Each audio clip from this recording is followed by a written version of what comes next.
Как развивание праха вредит природе с точки зрения химии? Первое. Самокремация приводит к выбросу углекислого газа.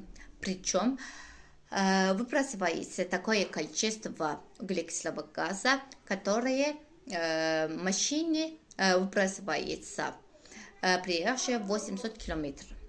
Второе. Углекислого газа токсичные вещества, содержащие в прахе.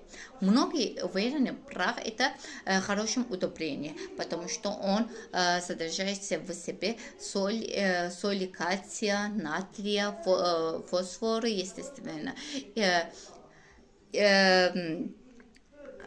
Но дело в том, что их количество. Если весь прах попадает на один конкретный участок, тогда он пересушит землю и оставит там ожог. И растения на таком жить не смогут. Deməli, kül necə təsir eləyir bizim təbiətə? Gəlin onu aydınlaşdıraq.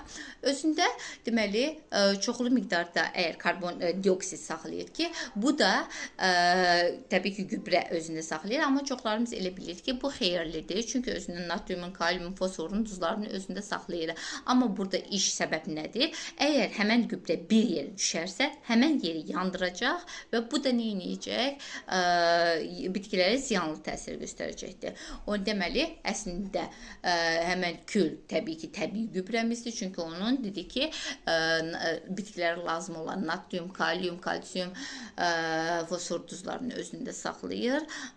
Ancaq deməli bizim səbəbimiz burada nədir? Karbon dioksid özünün tərkibində saxlamaya basa.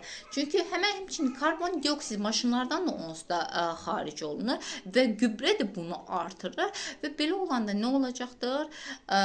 Yer bu təbii ki çox olanda hər şeyin onsuz normasının artığı ziyanındır.